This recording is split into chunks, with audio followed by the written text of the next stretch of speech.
It's so wonderful to see you all here, and it's my enormous honor and delight to introduce the truly extraordinary Professor Emeritus Dr. Eugene Kennedy, whom many of you know. I'll just start off prosaically by mentioning some biographical highlights that you may have forgotten or not know. Eugene was born in New York. He got his bachelor's degree from Maryknoll College in 1950, then went on to his theological studies and was ordained at Maryknoll Seminary in 1955. I believe he spent a year or so at the college teaching before he went off into his graduate studies at Catholic University, where he got both an MA and a PhD in what else? Psychology, I think, in 62 or something like that. And for most of the 60s, he was at Maryknoll College, and that's how many of us knew him. For example, I was fortunate to be his research assistant. He somehow let me do what I wanted in a little room next to his office, and I have many good memories of conversations with him and unforgettable research. Not sure why I did it, but for example, looking into a statistical analysis of differences in psychological test scores between seminarians and the general population, and between seminarians who persisted and those who left early. And very interesting and unforgettable stuff. More later. But Gene went on to become a professor, as we all know, at Loyola University of Chicago, where he based much of the rest of his career. And he was incredibly prolific as a teacher and writer. As the bio on the website points out, over 50 books and all sorts of syndicated columns. I think, one that they mention is, of course, extremely important, the Unhealed wound on the church and human sexuality. But three that sort of stand out in my mind as indicating what he's all about are the first, which he wrote with Paul Darcy on the genius of the apostolate, about the church, which really got them both a lot of attention. Then in the 70s, I believe he wrote something like over 25 books. How could you do that? I don't know, Gene. But the one that stands out in my mind is the one I like the best. I actually read it, and it's a wonderful book, Becoming a Counselor, which I think was revised with Sarah Charles in later years. And then finally I'll mention just another one that indicates the span, himself, the biography of Mayor Richard Daley of Chicago, which indicates it's fascinating. Oh, and he also wrote some novels. And any of you read any of his novels? Father's Day, Queensby, one of those? I don't know. In sum, he's had an amazingly creative and prolific career, expressing very good and profound insights. But before I turn the mic over to him, I want to share with you an anecdote. Just one. I've got on a budget here, just one, and then say what I think it means. 2 years after graduating and leaving Maryknoll College, I was engaged to a lovely young woman named Kathleen Ty. And I inquired as to whether my mentor, Father Kennedy, might be available to preside at the wedding. And miraculously he was, and he did. So in June of 1968, I was with him and others deep inside St. Teresa of Avila Church in Brooklyn, New York, far away from my hometown of New Orleans. And after a while, she was late, Kathleen appeared and started coming up towards the altar. Uncharacteristically, and I say this clearly, she was quite nervous. As I knew, she was quite concerned that nothing that happened in this modest ceremony might disappoint her new out-of-town relatives and friends. And her face was even twitching. As she came to us, I felt very sorry. Gene did more than feel sorry. As she came up to the altar, he gave her the biggest and kindest smile I've ever seen, and he said, "You know, it's not too late to call it off."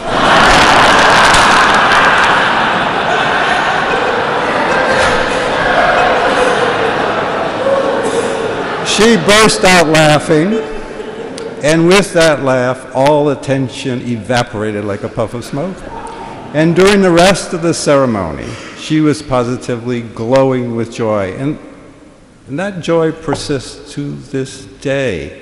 Now, Kathy is dealing with the aftershocks of recent knee surgery and couldn't come to this, but she implored me no fewer than 5 separate times, be sure to convey my love and best wishes to Jean Kennedy. To her, that was the point of my trip.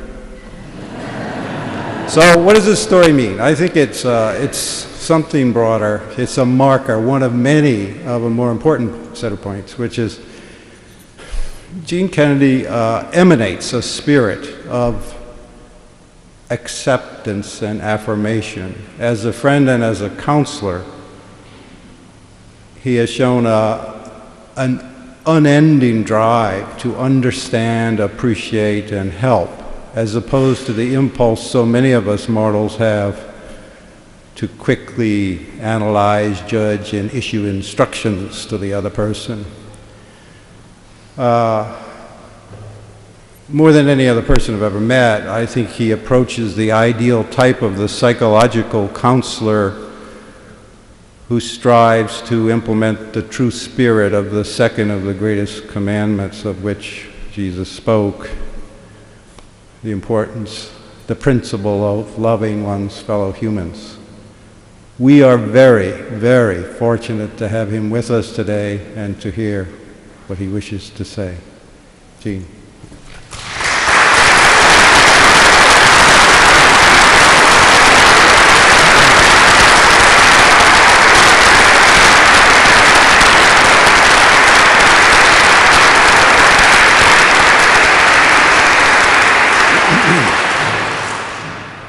Thank you, Bob. And may I say of Bob, as I would say of all of you, and could say of my years as a seminarian, as a seminary professor, that having looked on you, I have looked at the face of goodness. And so whatever small things I have done have been rewarded by all that you people have done and unself-consciously been. So I am grateful for the invitation to be here and be amongst you. Sorry to have to sit down, but I'm sure you will forgive me for that, as you have for so many other minor faults or major ones. I wondered as I was preparing for this, how many of us might have thought of Shakespeare's words about St. Crispin's Day, or at least fragments of them might have risen unbidden in your consciousness as this day approached. We might ask, and accommodate that familiar passage in Henry V, to ourselves, for have we not truly been, although hardly in a warlike way, comrades in arms together? Or in Maritain phrase, have we not been friends together? Still, we can make our own those words from Henry V. He that endures and comes safe home will stand tiptoe when this day is named, and rouse him at the name of Maryknoll, and so celebrate the blessings we have known. We few, we happy few, we band of brothers. Maryknoll may be 100 years old, but we recall it, I think, as always young, a movable feast that gave joy to our youth, a family as much as an institution that was ever drawn by the magnet of the future. The future, of course, may find its best description in the words that Jesus spoke about the kingdom. It is spread all about us, and men do not see it. That phrase actually recurred to me one day in the 60s when I was asked to give a talk to the priests of a Midwestern diocese. The venue was their brand new minor seminary. And as an aside, it's interesting to note that more seminaries were built around the turn of the 60s than had been built in all the preceding years of the century. An example, we might note, of how often leaders think that they are opening the book of the future when they are actually returning an overdue volume with a torn binding to the shelves of the past. In any case, the sparkling new limestone facility had been designed to accommodate 250 students, but the footsteps of fewer than 50 of them echoed in its terrazzo hallways. "What," I asked the rector, "are you going to do?" He looked at me and he said, "Well, we thought we'd wait and see what happens." And I said, "Didn't you see it? It happened."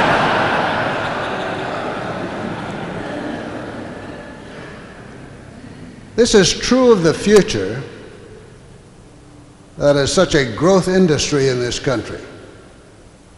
The day begins with what are called market futures, and it ends with people waiting up for the weather forecast for the next day. I can't tell you in how many seminaries and rectories I remember priests who always postponed retiring, claiming that they needed to catch that last weather forecast of the night. I often wondered why. They weren't going to go anywhere, and they certainly weren't planning to do anything. You will notice that I am still as distractible as I was teaching class. But I take comfort in Herodotus, who said, "I do not apologize for my distractions. They are part of my plan."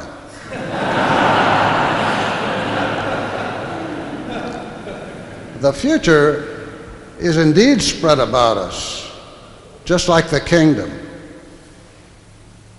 It is written about in the morning newspapers and in other media, for they do not just tell us what has happened, they are telling us what is happening. And therefore they are describing the future itself. The future is not Godot or somebody else we're waiting for. We're living in it. And so it is important that we understand its nature. If you look up the origin of the word future, you'll discover that its roots in Old English come from the word for to be. It is grappled in Latin to fieri, to become. In the Old English, it is also related to build, and to what you build, a house or a dwelling, as it is indeed in other languages. In German, it is a dwelling place. and collectively signifies a neighborhood. In Greek, it signifies to bring forth, to grow, and is connected in other tongues and traditions with a growing thing, like a tree. Indeed, we pluck it from the tree of language. The future invites us to build a place in which we can dwell as neighbors, and prods us to ask Hamlet's decisive question: are we to be or not to be?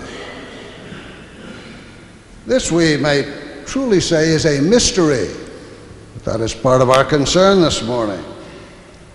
Just as perhaps, without recognizing them, we have experienced other mysteries with a capital M. We have all, for example, lived through the end of the world. Not in some incineration of the universe in which frightened people are afraid that they may be left behind, or others at the prospect of missing the final call for the rapture turn to panic. Others cower at the idea of God's wrath as they stand in the middle of a floodlit stadium, exposing all their flaws at what is called the Last Judgment. Cardinal Bernardin, who is the Archbishop of Detroit, used to say that what God really says to those he has chosen, and said to his beloved, come here, others to go there, and he turns and says, and the rest of you, break up into small groups and discuss this forever.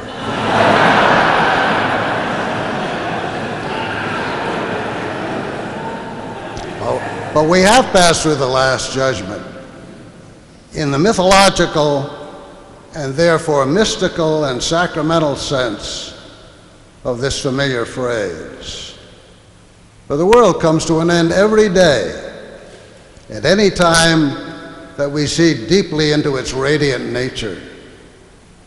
Whenever we follow the poet Blake's invitation to cleanse the doors of perception and see the world as it is, infinite. The old world, with its limitations, the false layers of geography, comes to an end for those who understand that the space information age is our new dwelling place, in which we are challenged to be or not to be. This was not without prophecy or prediction, because poets and artists, the true futurists, Marshall McLuhan says that poets and artists tell us about the future because they are involved every day in writing a history of the present. Poets and artists have been telling us about the future and about the century to come way back before the 20th century itself began. The Impressionist painters, for example, whose paintings comfort us as we place them on our calendar pages, actually left canvases with very disturbing hints about the future that was coming upon them. These artists never painted institutions. There are no churches, there are no schools, there are no universities, there are no city halls. Yes, of course, Monet painted the Rouen Cathedral many times, but not as a church. He painted it for his studies of light and the way they fell on surfaces. So too, the artists of the earlier part of the 20th century attacked traditional forms of art, attacked what one might have called then the very institutions of art itself. So astonishing was this movement that it seemed to challenge and shatter the very frames that used to contain the pictures. They could no longer hold their energy or their meaning. What was Picasso doing, if not telling us that the old forms were breaking down, that they could no longer contain or express evolving human experience? And so the Irish poet Yeats wrote, as if directly to us, turning and turning in the widening gyre, the falcon cannot hear the falconer. Things fall apart. The center cannot hold. So the 20th century became the setting for the dissolution of forms that endured for centuries, and for an attack on institutions whose hierarchical orderliness had been taken for granted as built into the nature of things. We're still trying to grasp and understand these changes as we gather here this morning. It was as if 19th century poets and artists could hear the 20th century limited singing in the rails long before it rounded the bend and headed into the station. As if they could feel some great vector of force leveraging the times, cracking open the foundations that had held for so long, shattering the windows of the temple of the past, sending fissures like lightning bolts through its marble floors. The future may seem strange. That is why so many movies about it have the word alien in them. But we long ago moved into this dwelling. We live, as Maryknoll's extraordinary Father John Considine told us in a classroom on the far side of this building overlooking the Hudson a half a century and more ago. We no longer live in the intercontinental age, but in the interplanetary age.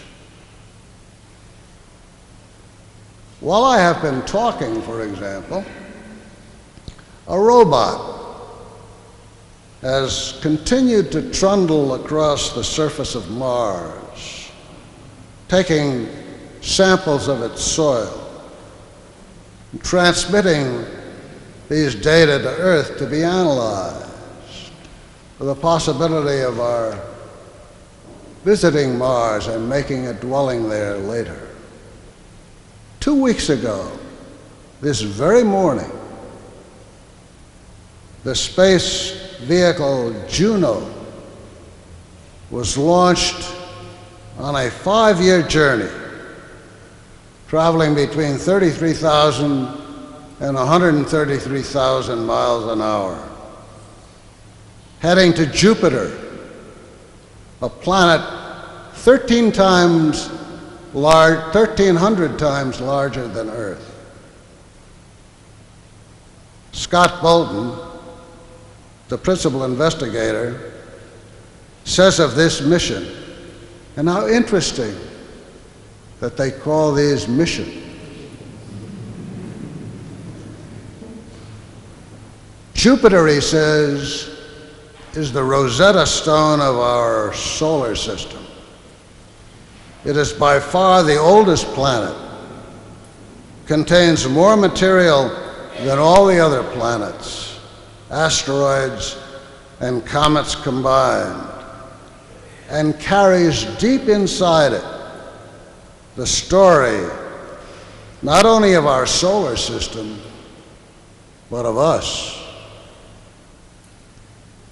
Juno is going there as our emissary to interpret what Jupiter has to say. It is, as I said, interesting to note that these great journeys are called missions, as of course is the work of Maryknoll, in which, in fact,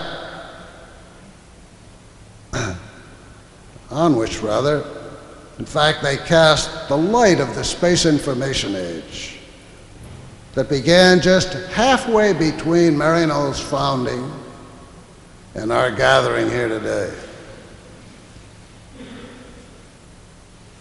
On September 12, 1962, President John F. Kennedy told a sweltering crowd at Rice Stadium in Houston, Texas, that exploring space was the natural extension of the American position on Earth. And he proposed, quotes, a great national effort to put a man on the moon before the end of the decade. Even more remarkable,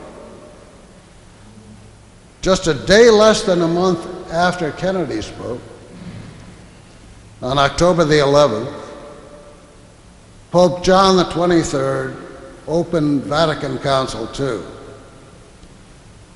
not only venting the portals of the Vatican so that the fresh winds could enter, but so that the Church would be open to a changing world, into, as we now know, the space information age. Summoned the Church out of its romantic exile into which it had entered when Garibaldi's troops entered Rome, as Vatican I hurriedly voted in favor of infallibility and then adjourned. And after that, the Pope lived as the prisoner of the Vatican, how he could live no more. The world, the universe, intruded, must be attended to. And as the Pope said, warning against prophets of misfortune, Providence is guiding us to a new order of human relationships, which will bring us to the realization of still higher and undreamed of expectations.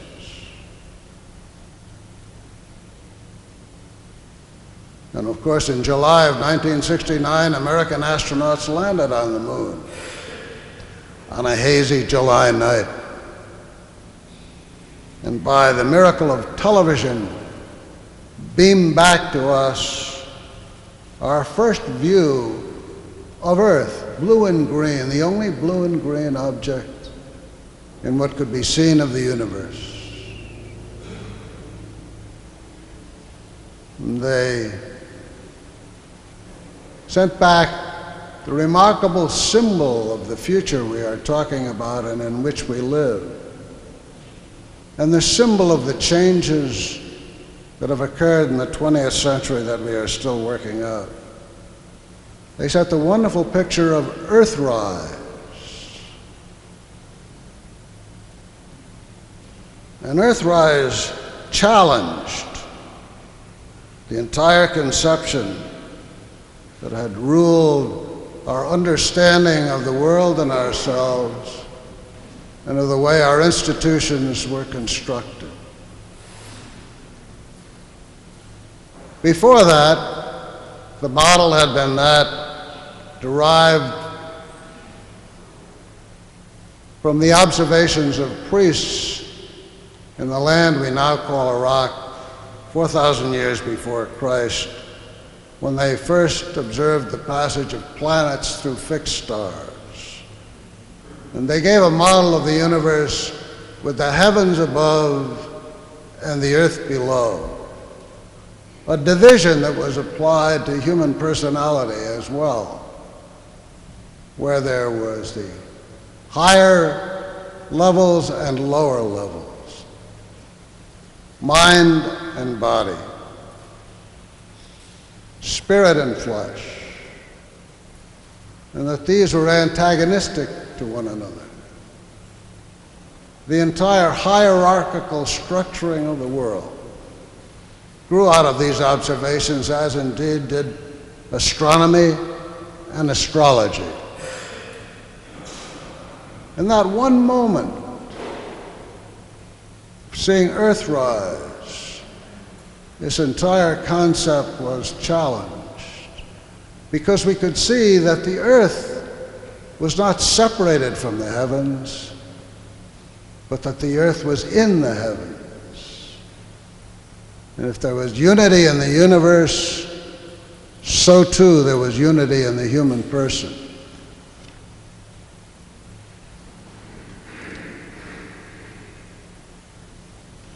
The notion of a hierarchically arranged universe, of course, we know from our own experiences, we can reflect only on how it was applied in the church, although it is applied in many other examples. The church was arranged in hierarchical fashion. And the Council of Trent declared that anyone who denied that Christ had founded an hierarchical church was anathema. It was reflected in the tiara, the three-leveled crown of the papacy, and in the graded levels of church life. Topped, of course, at the highest level by priests and bishops, and the next level by men and women religious, and the bottom level, kind of the standing room only level, by people like you and me, the lay people, who were told, as they are being told again now, that they should be mindful of their place and stay in it.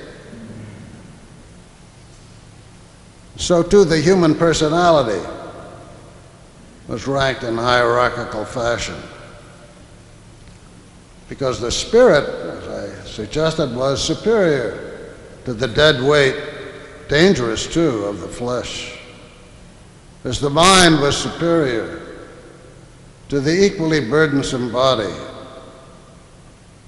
You will recall that moral theology used to speak about the human person as being divided into partes honestae, more noble parts, and partes inhonestae, less noble parts. So that human sexuality was hardly regarded as a good, but was tolerated only if you clothed it with a wedding garment in order to provide children to continue the race.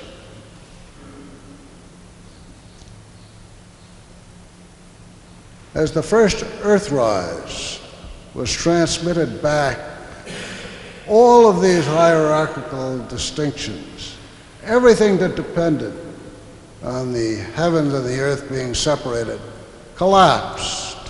This was the first effect of entering the future, the space information age. If there was unity in the universe, then of course, as I mentioned, there had to be unity in the human person. And all these notions that had so dominated the thinking and fashioning even of theology, and the precepts given to people about how they should regard themselves and how they should live, came into question. This was what Yeats was foretelling. Things fall apart. The center cannot hold. What Picasso was predicting about the inadequacy of old formulations to express the experience of the 20th century. In the space information age, there are no ups or downs. There are no horizons either. As we will discuss in a moment, there is no center around which to gather. And of course, we know that the year before men landed on the moon, Ted Hoff invented the microprocessor, which put what had been a half-ton computer into the hands of the first citizens of the space information age. What this meant was that information itself could no longer be controlled.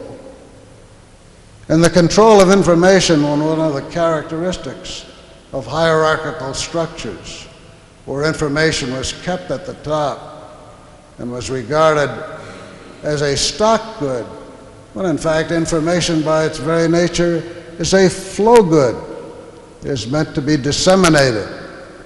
And so that is the transformation that has in fact occurred as we enter the space information age.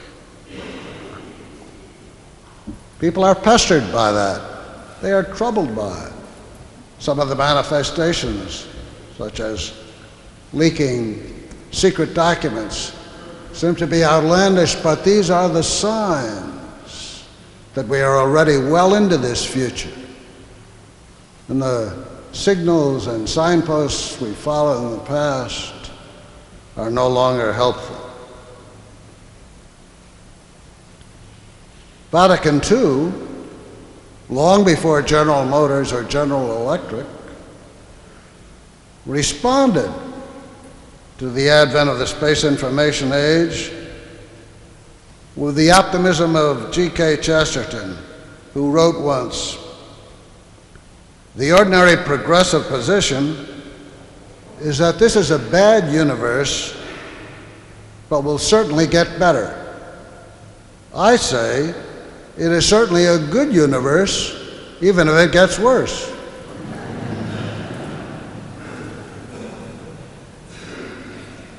And in the same pastoral words of John the 23rd, when asked why he had convened Vatican Council II, did not speak of the need to clarify dogma or issue new rules or regulations, but said simply to make the human sojourn on earth less sad. Perhaps the most Catholic sentence spoken in the entire 20th century.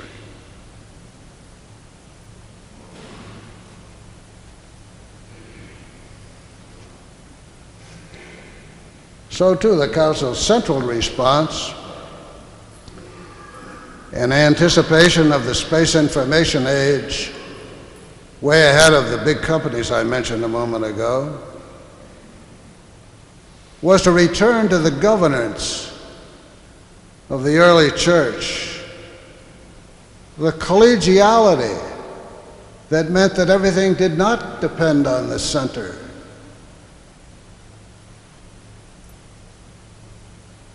That bishops everywhere exercised their authority not as something delegated to them from the center, but in their own right, from their own ordination as bishops.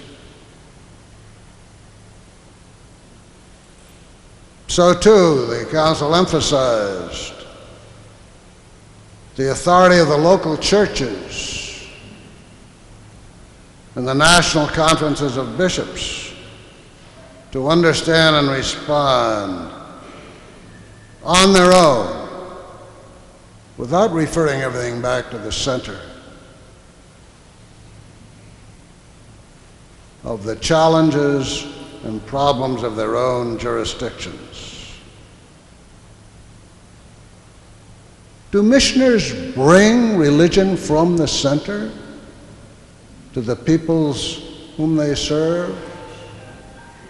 Or do they alert these people to the faith they already possess? That is a 21st century question.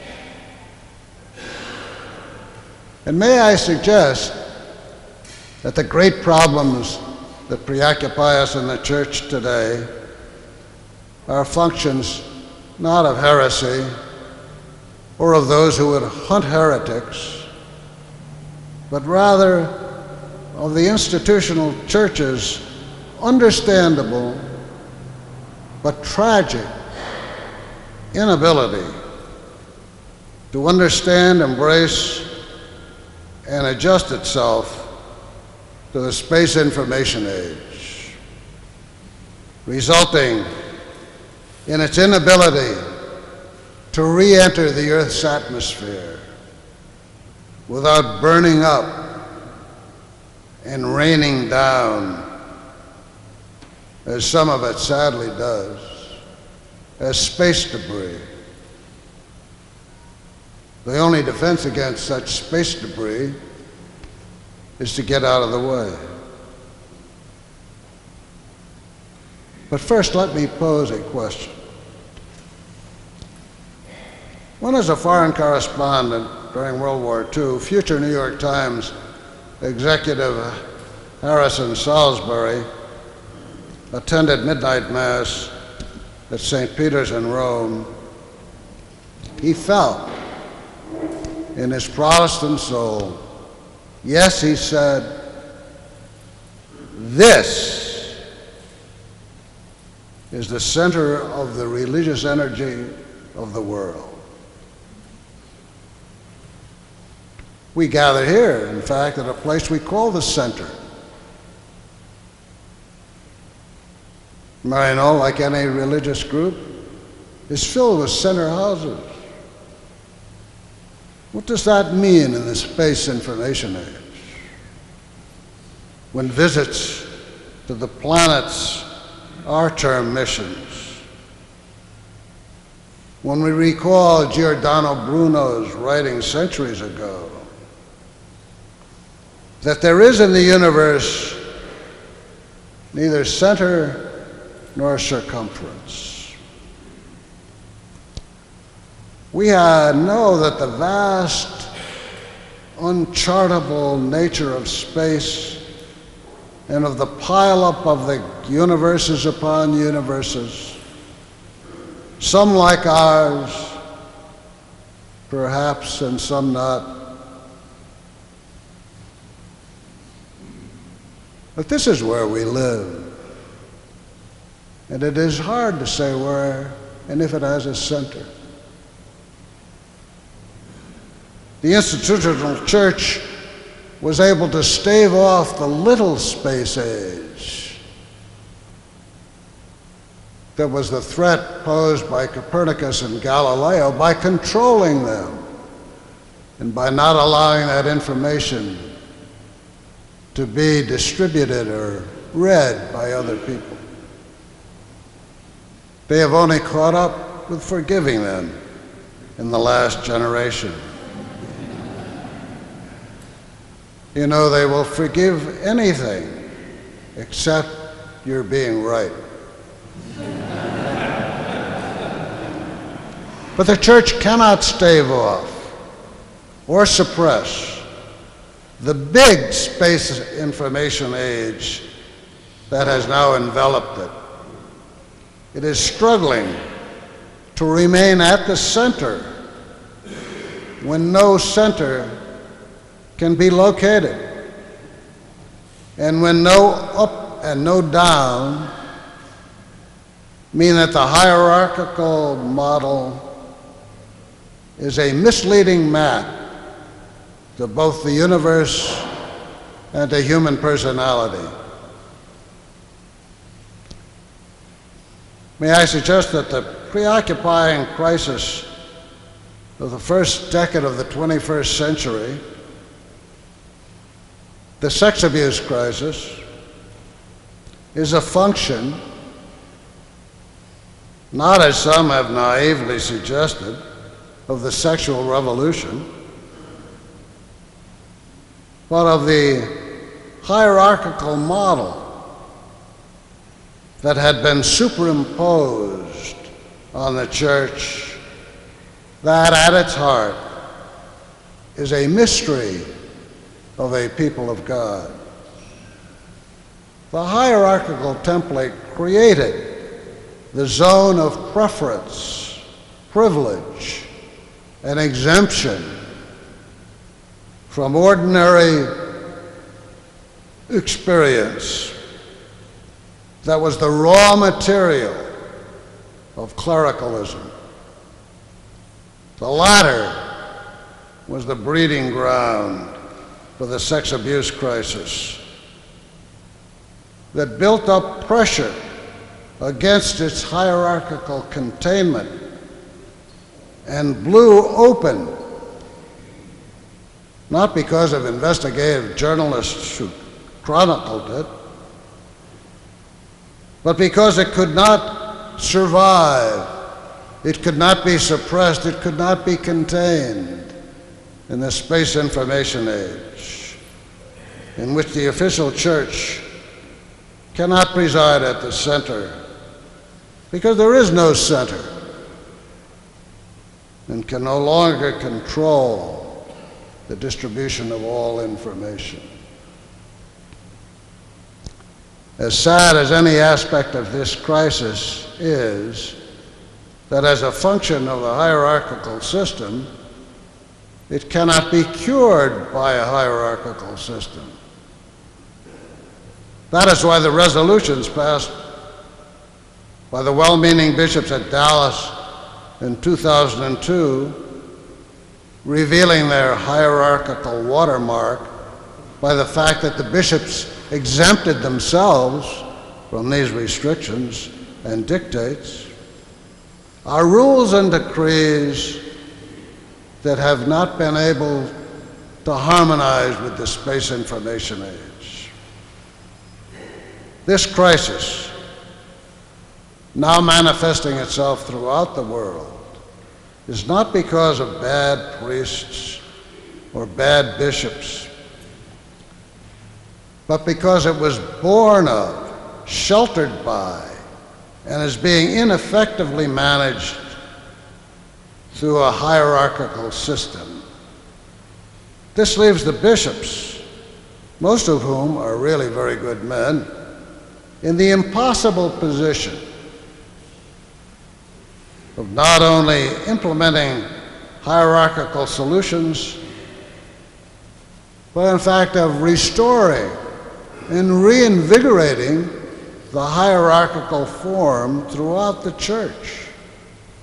This is very arduous for them, but they are pledged to follow papal wishes. Even when they are faced with the impossibility of being able to implement them. When you can't do it in the space information age. It is as if they were each Captain Smith standing on the bridge of the Titanic, told by the headquarters of the Cunard Line that despite that gaping slit in the hull and that dangerous list, that he should proceed full speed ahead to New York City, paying no attention to the victims for the navigational advice anybody else might give him. It is the same with many other aspects of what preoccupy us in what is called the reform of the reform. But these are efforts to restore, to return to the age before Vatican II, to return to the world as it was before the space information age dawned. That's why its advocates want to retreat behind altar rails or take comfort in the Latin rite. That is as if it could be by itself a vehicle through which yesterday could be restored, or by the renewal of the practice of perpetual adoration of the Blessed Sacrament, which in many parishes is described as the center of parish activity. As if Jesus were constrained by space and time, or needed visitors to ease his loneliness in the tabernacle.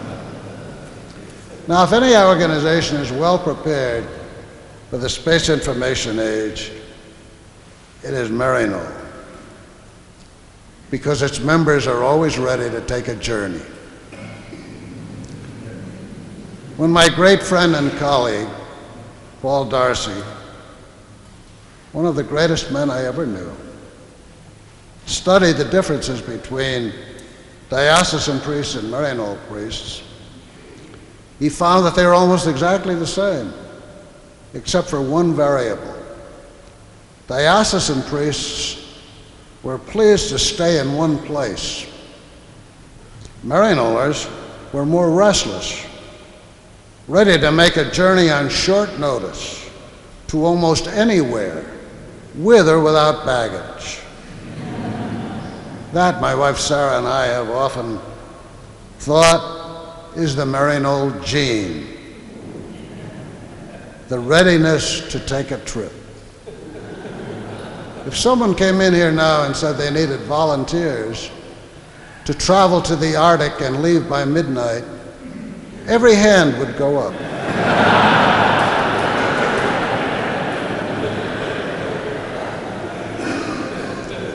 But it is this spirit that has always oriented Maryknoll to the future, to the next things, not the last thing. To building the local church and withdrawing the very essence of respecting the growth of a church that lives in a worldwide way, to being the bloodstream and the nervous system for a church whose center can truly be anywhere. Perhaps that is because Maryknoll was born just as the world was rediscovering that which is at the core of true religion: mystery. The mysterium tremendum et fascinans, the tremendous and gripping mystery of the world exactly as it is. Maryknoll came into existence during the active period of figures whose lifetimes almost exactly overlapped. Albert Einstein was born in 1879 and died in 1955, while Teilhard de Chardin was born in 1881 and also died in 1955. Einstein was a giant in the development of the new physics that explored the space-time continuum. the dynamic, fluctuating energy vacuum that fills the so-called empty space everywhere in the universe, shaping the major theme on the frontier of science for the 21st century. But it was a discovery of mystery and wonder, so that Einstein, who gave us the theory of relativity, could also say, the distinction between past, present, and future is an illusion, howsoever persistent. Chardin, at the same time, was developing his vision of the unity of all being and of the belief there is, as he said, an absolute direction of growth. It is the human function to complete cosmic evolution. Karl Rahner, perhaps the greatest theologian of the 20th century, was born on the opposite side of the mountain from where Albert Einstein was born in the Black Forest of Germany. Rahner used to say of Einstein, the mystery of the world frustrated him, but the mystery of the world attracted me. So the century, indeed the very decade that saw the birth of Maryknoll, witnessed the rebirth of wonder and the rediscovery of mystery, all of which challenged the hierarchical shrinkage of these to controllable, classifiable items and categories. Even as, at the same time, the Swiss psychiatrist Carl Jung was rediscovering our common mythic consciousness and of the great mythic events symbolized and symbolizing our human and personal unity. Just at the time Maryknoll was born, and at the brow of this new century, something else occurred that we recall this past week. For in these events, bracket Maryknoll's history, is celebrated the mystery at the heart of this gathering here at Maryknoll this morning. It is striking. These great events so symbolize what we are contemplating. For in the April after Maryknoll was founded, one of the twin events that speak to us occurred. The Titanic was sunk in April 1912. The Titanic that we cannot get out of our consciousness, whose artifacts we are loath to disturb, which rests on the bottom of the Atlantic and rests in some way in our hearts too. A great mystery more than just the sinking of a ship. Twinned by the tragic attack and destruction of the World Trade Center in 2001, recalled, as I said, just this past week in all its memorials. Each of them powerful symbols of the changes wrought in the 20th century, in the end of the hierarchical era, the end of the idea that the earth and the heavens are divided, or that human personality is divided, and the rediscovery of the unity in the universe and in ourselves. The Titanic and the trade towers are actually facets of the same mystery.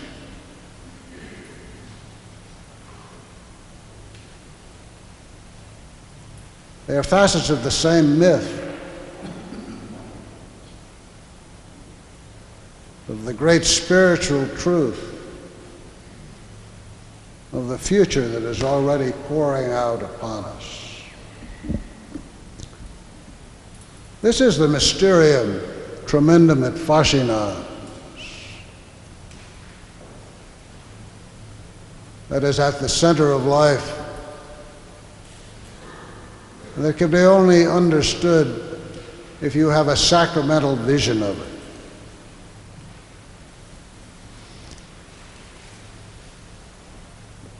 Because what was demonstrated in both of these experiences was the mystery, not of how different we are, but of how much we are the same. For everybody died together. There were no distinctions that could be made. First class and steerage, the busboys and the bankers, the cleaning people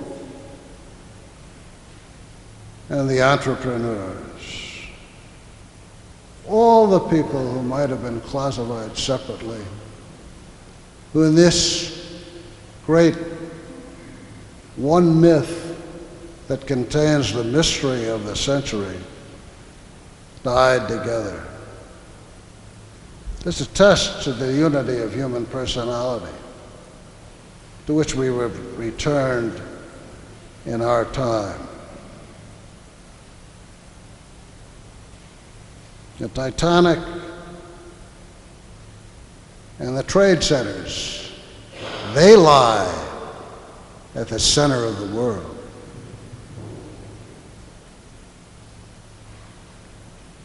We must see them with a sacramental eye to understand why we have gathered and what we ourselves see as we stand at this point in the future. We can stand and understand ourselves what the great Chief Black Elk meant when he stood at Harney's Peak in Nebraska and said, "This is the center of the world, the Earth Mountain. This vast teepee," he said. "The people in this teepee, they speak to me. The people of September 11th, the people on the Titanic,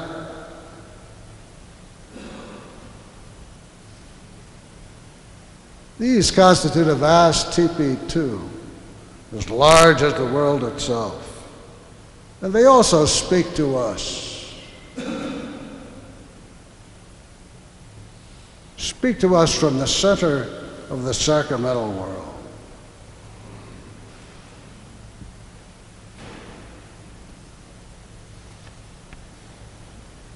For the first time in all of history,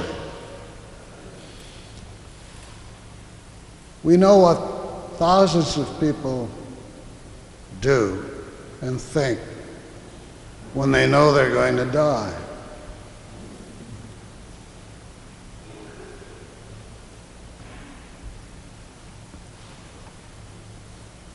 Does their life flash before their eyes as we're told what happened? Do they shrink back from their sins, cry out for forgiveness?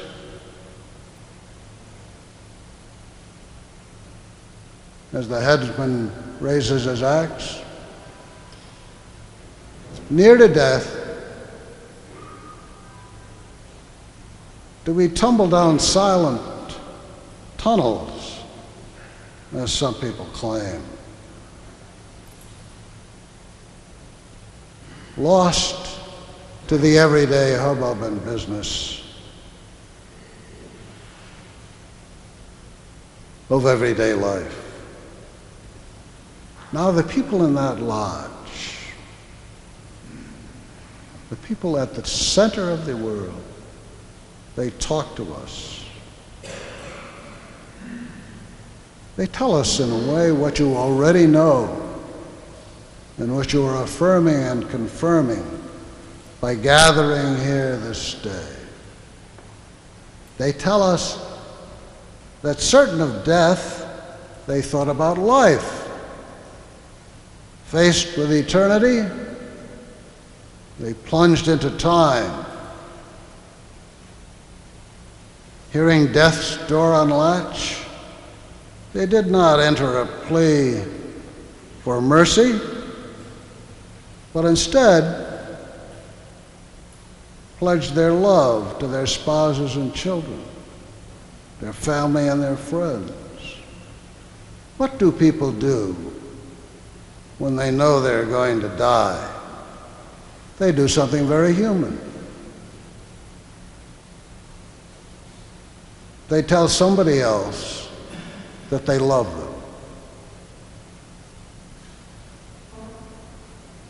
How could we miss the revelation of the mysterium tremendum at fascinans that is indeed the center of all life? How could we miss the mystery that we seldom name, but is really of the goodness and wonder of ordinary people? What do they do if they do not bemoan their fates or even ask for forgiveness for their sins? They forget themselves because they can only think of those they love. Listen to them as they speak to us on a party line from the center of the world. The first thoughts were also their last thoughts. Veronique Bowen phoned her grandmother and mother. There is smoke everywhere. I'm trapped. I love you. And Norman Rosamoff calms his wife. If you tell me that you love me, I'll come home. Lawrence Virgilio speaks for all those planning to be married. His fiancée tells us that he called to tell me he loved me. So speak Frank Doyle and Robert Parks Jr. for all the fathers of small children. All those we learn who coach their teams and bathe them and put them to bed and leave their cars at suburban railway stations to speak as poignantly of loss as the abandoned vessels of Arctic explorers. Listen too to the firemen and the policemen and others who will not leave. No, I can't do that. There are others still in there. Louis Anthony Williams does, of course, what we would all wish to do. He just liked to let you know that you were loved, his wife tells us, and that he was always leaving notes on her pillow. Every morning, he emails her in code. 381 means I love you.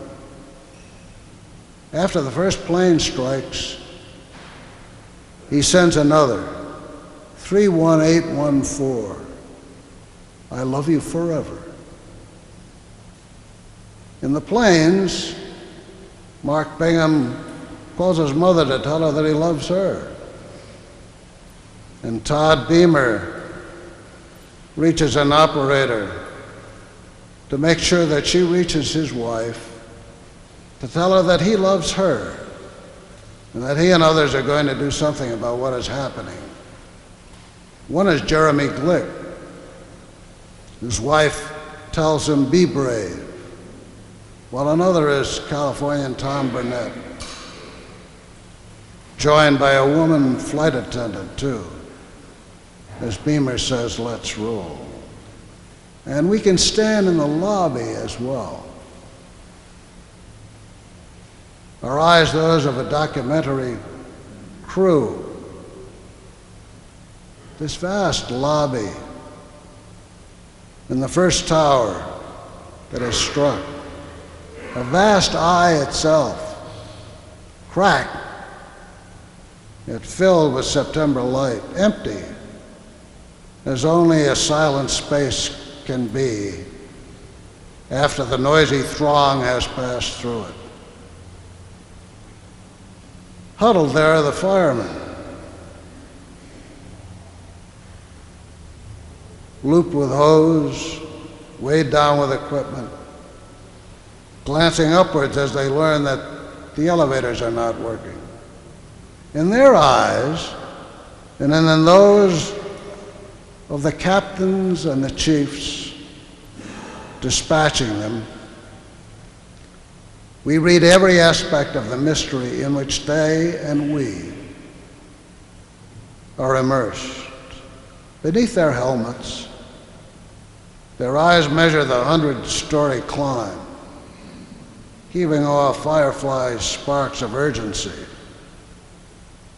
the darting lights of duty and bravery, through which they see the people cut off on the heights above.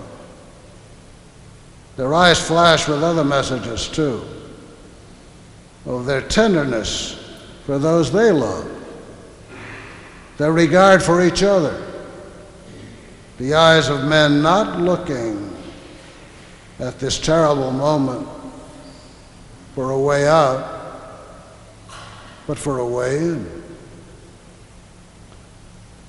The eyes of the chiefs reveal more of the mystery as they bark orders into radios and telephones with no response.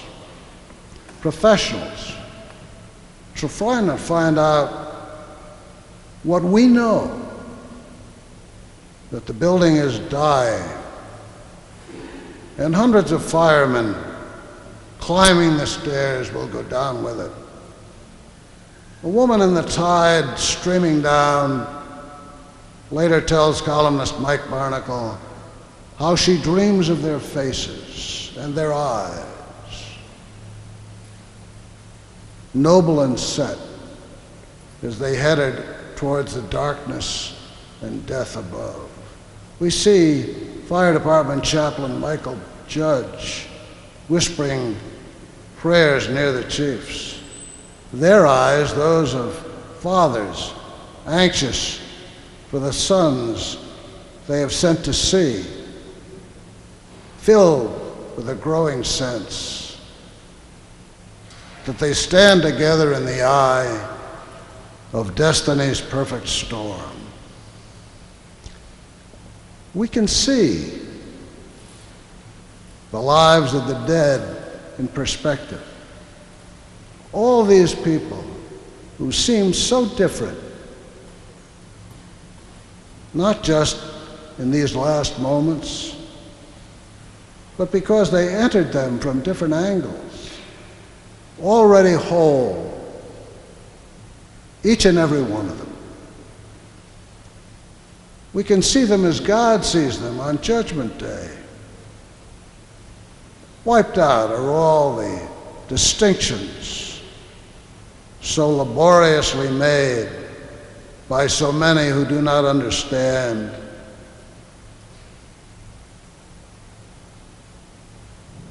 What you already do, that you can tell clearly from this center of the world. Does it really matter that Mark Bingham is gay,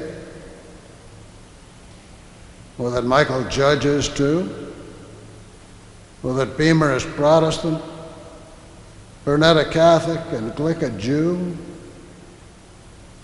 or that the flight attendant is a valiant woman? Each of them, whole. We'll never believe anymore that any of these distinctions from the lost and dead hierarchical age is critical. This is the great sign in the earth and the sky found in the Apocalypse. And in the words of psychiatrist Harry Stack Sullivan, we are much more simply human than anything else. As we try to make the human journey on earth less sad, in a universe that is good, even if it gets worse. Do you think that God asked them for their sexual or gender IDs that day?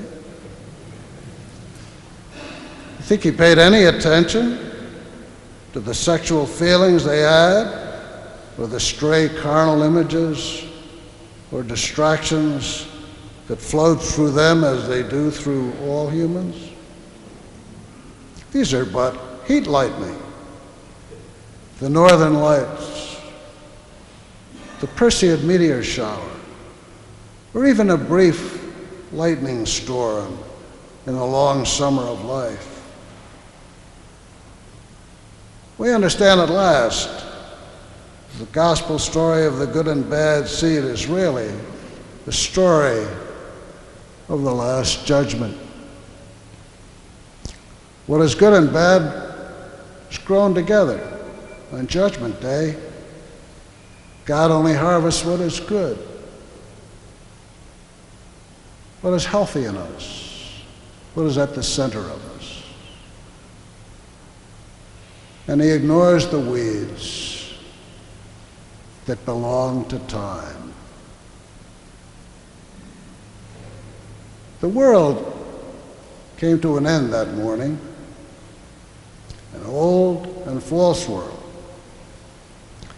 fashioned by medieval map makers, in which everything was divided and classified, and men and women were charged with the same offense, being human, being sexual. We do plead guilty to all of this, for we are indeed much more simply human than anything else. What can we see then as the space information ages upon us and forces us to look away from what may be the residual notions of division or separation or classification that no longer hold? As the Titanic descended into the waters, and as the trade towers fell, so too did the hierarchical model of personality and the hierarchical model of the church, or any divisions of people into higher and lower, good and bad, that have brought so much unnecessary suffering and pain to the human family.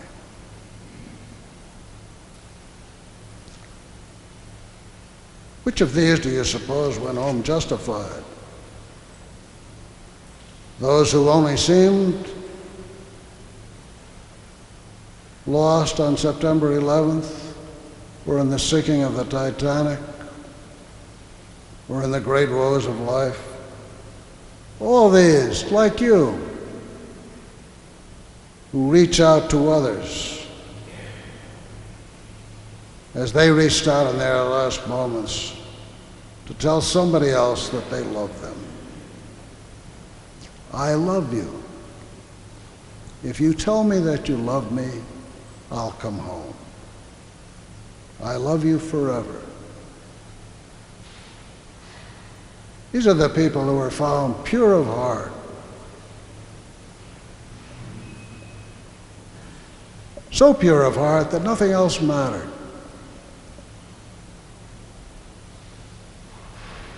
Because there was neither slave nor free man, Jew or Greek, all of them so like us. And the flaws and dreams and differences that don't matter a damn on Judgment Day or on any other day. This gathering, bracketed by these great sacramental events, as is the history of Maryknoll, we stand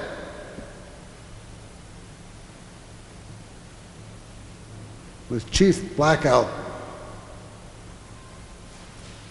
And as he said, Arnie's Peak was the center of the world. So we can say this is the center of the world. The center where we have looked on and understood